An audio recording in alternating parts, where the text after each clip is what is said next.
Started.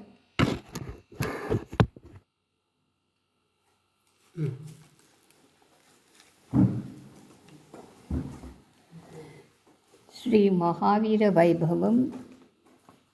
also known as Raghuvira Gadhyam of Swami Desikan. This is a capsule of Srimad Ramayana. Sri Sita Devi Sameta Sri Ramachandra Parabrahmane Namaha. Jayatya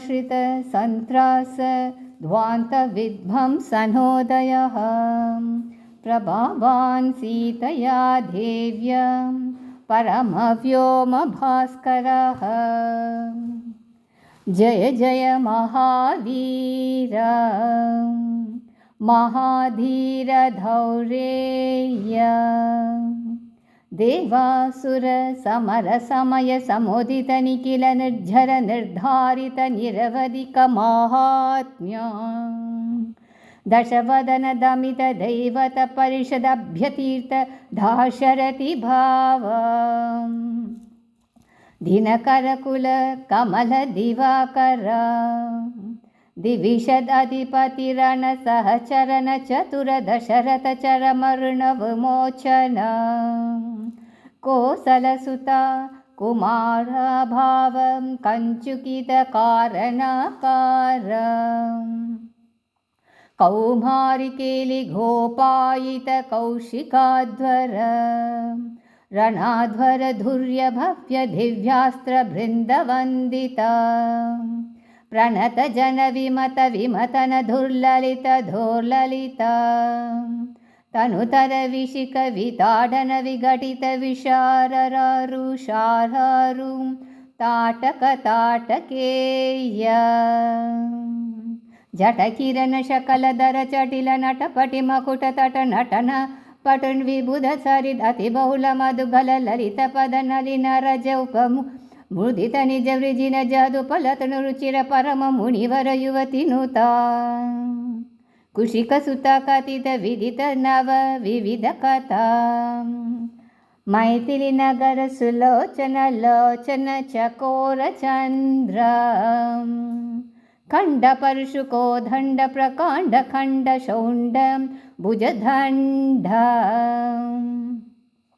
Chandakarana Kirana Mandala Bodhita Pundari Kavanal Ruchilunta Kalochana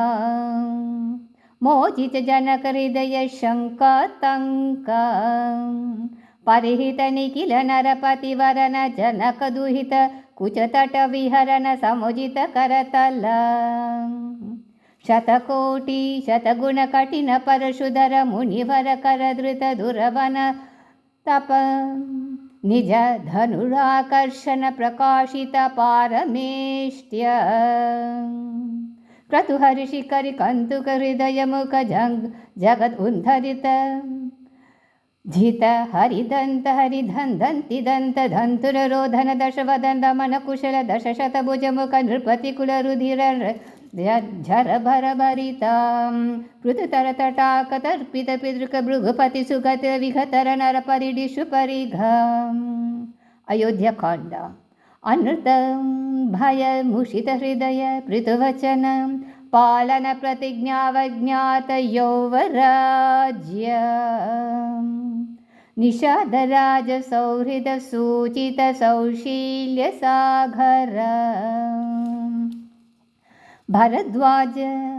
Shasana Parigrihita Vichitra Chitrakuta Girak Katakatata Ramaya Vasata Ananya Shasaniya Pranata Bharata Makuta Tata Raghu Sughatita Padukagraya Abhisheka Nirvartita Sarvaloka Yogakshema Pishita Rucha Vihita Durita Balamatana Tanaya Bali Bruganu Gati Sarabasa Shayana Trina Shakala Paritana Bhaya Chakita Sakala Suramunivara Bahumata Mahasta Samarthya Druhinahara Balamatana Duralakshya Sharalakshya Aranya Kanda दण्डकतपोवनजङ्गमपारिजात विराधहरिणशार्दूल विलुलित बहुफल मकलकलमद रजनिचर मृगमृगयारम्भ संभृत क्षीरामृतानुरोध त्रिशिर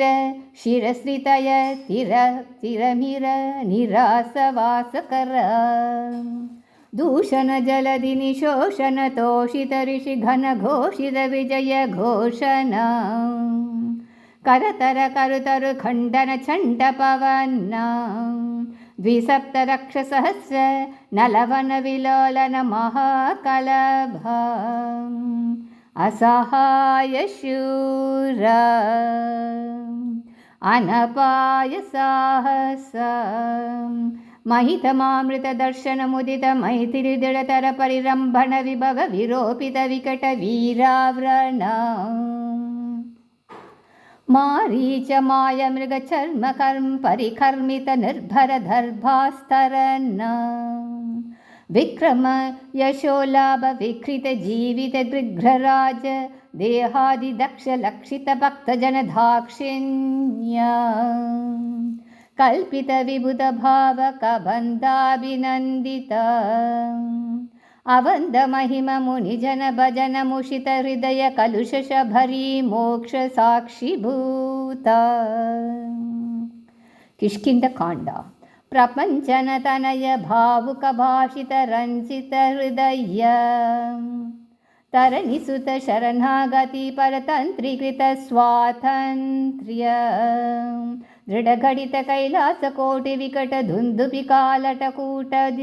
दुरविक्षेप दक्ष दक्षिणेतर पादाङ्गुष्ठधर चलनं विश्वस्त सुहृदाश्रय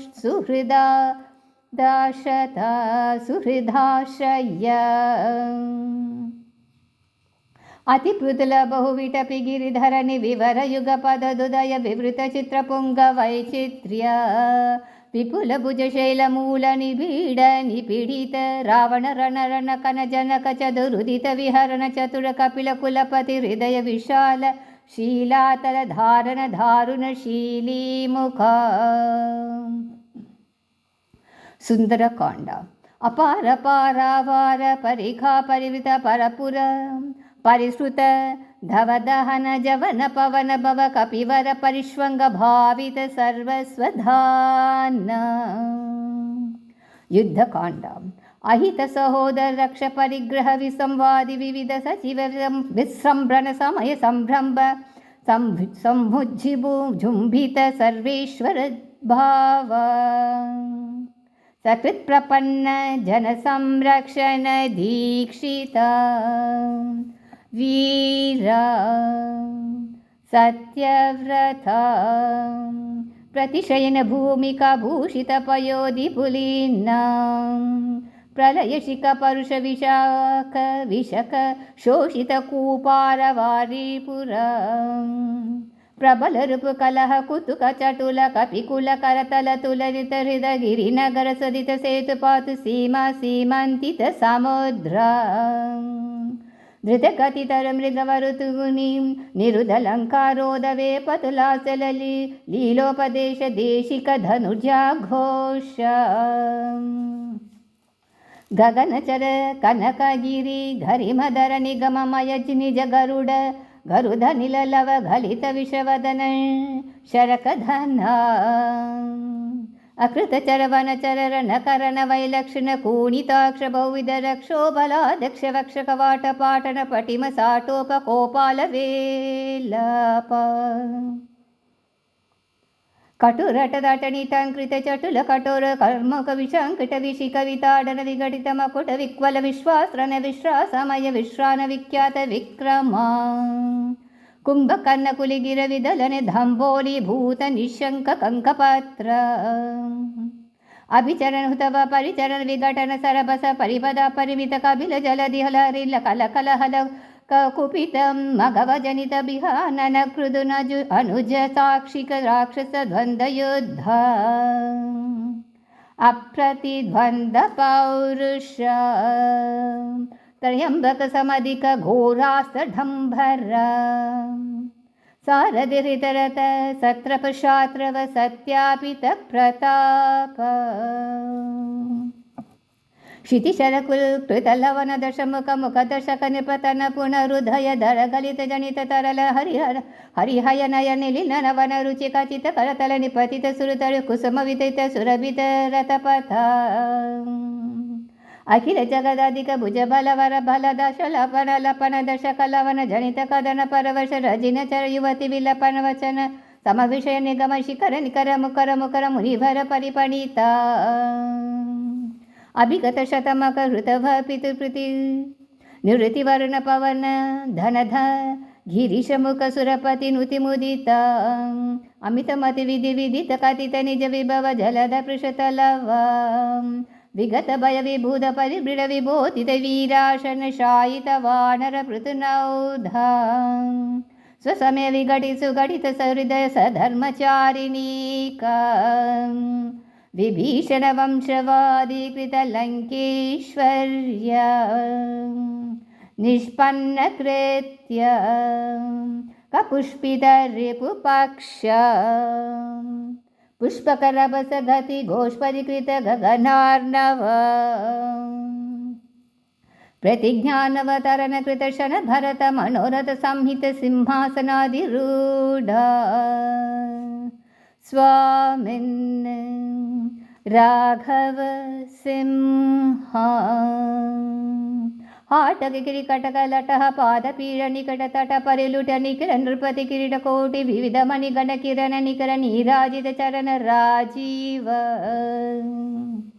दिव्य भौमायोध्यादिदेवता उत्तराखंड पितृवत कुपित परशुधर मुनि विहित नृपहन कदन पूर्वकाल प्रभशत गुण प्रतिष्ठापित धार्मिक राजवंश शुभचरित रत भरत गर्वित गर्व गंधर्व यूत गीत विजय घाताशत शाचित मधुसुत शत्रुघ्न सेवित कुशलव परिगृहीत कुलागात विशेष विधिवश परिणत अमर बनित कविवर रचित निज चरित निबंधन शमन निवृत्त सर्वजन संहानित पुनरुपस्थापित विमानवर विश्रानन प्रीणित वैश्रवणं विश्रावित यश प्रपंच पंचतापन मुनिकुमार संजीवनामृत त्रेतायुग प्रवर्तित कार्तयुग वृद्धान्त अविकल बहु सुवर्ण हयमक सहस्र निर्वर्ण निर्वर्तित निज वर्णाश्रम धर्म सर्वकर्म संहाराध्य सनातन धर्म साकेत जनपद जनिक धनिक जंगम ददितर जंतु जात दिव्य गति दान दर्शित नित्य निसीम वैभव भवतपन तापित भक्त जन भद्राराम श्रीराम भद्र नमस्ते पुनस्ते नमः श्रीरामभद्र नमस्ते पुनस्ते नमः कविकतक सिंहकथितं कठोर सुकुम्हार गुम्बगम्भीरं भवभय भेषम एतत् पठत महावीरवैभवं सुधीयः चतुर्मुखेश्वरमुखैः पुत्रपौत्रादिशालिने नमः सीता समेताय रामाय गृहमेधिने कविकतकसिंहकथितं कठोरसुकुमारघम्बगम्भीरम् भवभयभेषजम् एतत् पठत महावीर वैभवं सुधीयः कवितार्किकसिंहाय कल्याणगुणशालिने श्रीमते वेङ्कटेशाय वेदान्त गुरवे